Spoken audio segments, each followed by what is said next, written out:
बिस्मिल्लाहिर्रहमानिर्रहीम अस्सलाम वालेकुम। Welcome you all in your YouTube channel biology with Bilal Ahmad. Okay बेटा, आज एक नए टॉपिक के साथ स्टूडेंट के कहने पर तो बेटा आज जो टॉपिक है ये असल में है स्पर्मेटोजेनेसिस, लेकिन इनमें आपका एक बहुत अच्छा एक और जो है टॉपिक भी क्लियर होगा और that is about chromosome. Chromosome के बारे में बहुत ज़्यादा जो है कन्फ्यूजन है, तो वो भी इस टॉपिक में आपका थोड़ा बहुत क्लियर हो जाएगा। तो सिंपल स्पर्मेटोजेनेसिस क्या है? The process of formation of या production of sperm is called what? Spermatogenesis. अच्छा बेटा, स्पर्मेटोजेनेसिस में क्या होता है? हमारे पास सबसे पहले सेल्स होते हैं, यहाँ पे मैं बता दूंगा बेटा। तो पहले हमारे पास यहाँ पे डिप्लॉइड सेल्स होते हैं जिसको हम कहते हैं स्पर्मेटोगोनियम। Spermatogonium done. अच्छा, ये है हमारे पास स्पर्मेटोगोनियम। अब स्पर्मेटोगोनियम में हमारे पास सबसे पहले क्या हो जाता है बेटा? मियासिस हो जाती है, माइटासिस हो जाता है।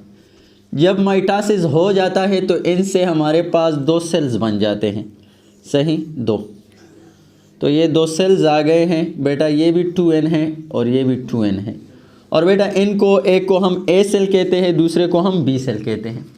अब बेटा इनमें से ये A जो है वापस चला जाता है और जहाँ पे इसका जो है वो स्पेस खाली हो जाता है उस स्पेस को दोबारा कवर कर देता है।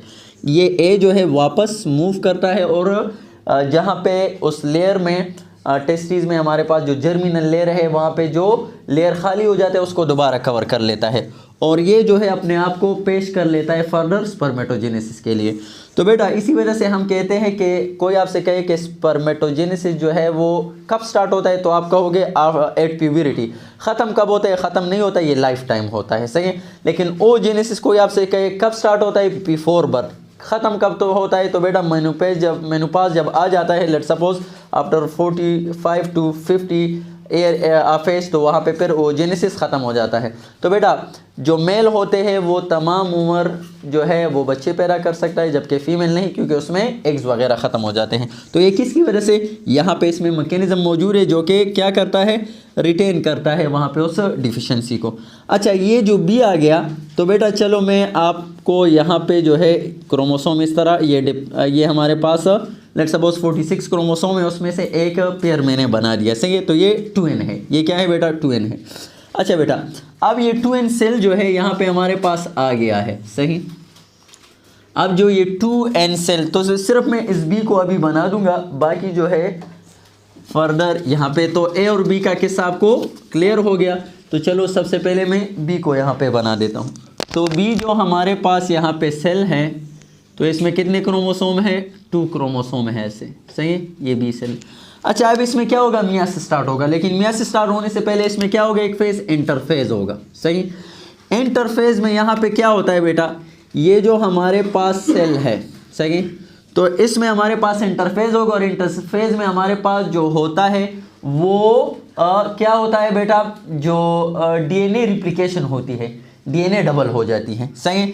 तो बेटा अब ये इंटरफेस हो गया तो इसमें हमारे पास DNA कंटेंट क्या होगा? वो डबल हो जाएगा। अब यहाँ पे सिंगल DNA था, हर एक क्रोमोसोम ये होमोलोगस क्रोमोसोम है और इसमें सिंगल DNA है, मैं कहूँगा ये 2n है, ये क्या है? डिप्लॉइड है, सही। अच्छा बेटा, अब यहाँ पे DNA जब रिप्लिकेशन हो जाती है तो बेटा यहाँ पे हमारे पास ये 2 क्रोमोसोम्स थे, सही। तो इनमें से इसके साथ जो है सिस्टर क्रोमेटिड आ जाते हैं, सही। इस जैसे ही यहाँ पे सिस्टर क्रोमेटिड आ जाते हैं। तो बेटा अब यहाँ पे हमारे पास ये इंटरफेस के बाद अब ये जो सेल है इसको हम कहते हैं प्राइमरी स्पर्मेटोसाइट इसको कहते हैं, डन। अच्छा बेटा, अब ये जो अगर देखा जाए बेटा तो इसमें और उसमें जो फ़र्क है वो क्या है? ये भी हमारे पास क्रोमोसोम है और ये भी हमारे पास क्रोमोसोम है, लेकिन फ़र्क क्या है? इसमें सिंगल DNA है और इसमें डबल DNA है, या इसको हम सिंगल क्रोमेटेड क्रोमोसोम कहते हैं, इसको डबल क्रोमेटेड क्रोमोसोम।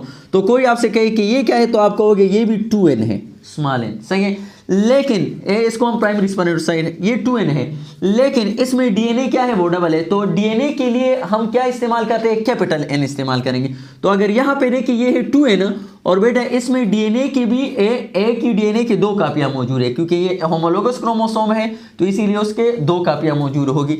तो ये हमारे पास 2n, 2 कैपिटल N भी होगा। और ये कैपिटल N किसके लिए मैं इस्तेमाल करूंगा? सेट ऑफ डीएनए के लिए। तो इसमें 2 सेट्स ऑफ डीएनए है, सही है। अब यहाँ पे हमारे पास जब ये 2n है, डिप्लॉइड स्ट्रक्चर है, 2 ही क्रोमोसोम है, लेकिन डीएनए के लिहाज से अगर इसको देखा जाए तो बेटा इसमें अब दो कापी एक डीएनए के नहीं है बल्कि 4 कापियां है, सही है बेटा। तो अब यहाँ पे हमारे पास जो है ये क्या होगा? ये 4n होगा। क्या होगा? 4n होगा, सही है, क्योंकि ये 2 कापियां ये हो गई और ये 2 कापियां ये हो गई, सही है। तो अब ये 4n है, ये कैपिटल N से मुराद सेट ऑफ डीएनए है, सही है। ये प्राइमरी स्पर्मेटोसाइड। अच्छा, फिर कोई आप तो यहाँ पे आपको तो एक ये पॉइंट क्लियर हो गया। अब ये प्राइमरी स्पर्मेटोसाइड का एक और किस्सा आपको बता दूं बेटा।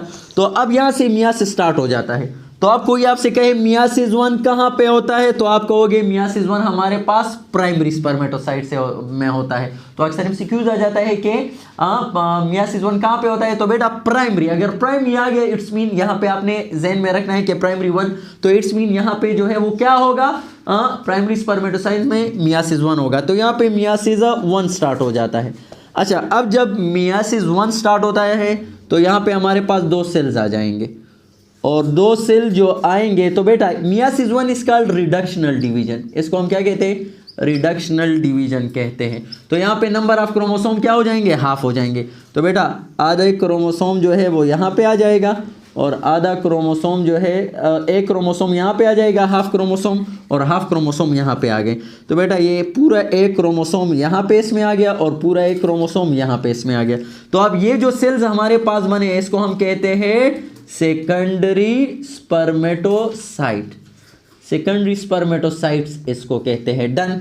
अच्छा, अब सेकेंडरी स्पर्मेटोसाइट को देखा जाए तो बेटा ये हमारे पास क्या है? ये हैप्लॉइड है, N है। क्यों? इसमें एक ही क्रोमोसोम है, ये 2 क्रोमोसोम नहीं, एक क्रोमोसोम है, लेकिन इसके आम 4 है, या टेट्रावेलेंट भी इसको हम कहते हैं, या डबल क्रोमेटेड क्रोमोसोम भी कहते हैं। तो एक क्रोमोसोम है बेटा। ये क्रोमोसोम में मैं बार बार कहता हूँ, कोई आपसे कहे ये क्रोमोसोम है कि ये क्रोमोसोम है, आप कहोगे दोनों क्रोमोसोम है।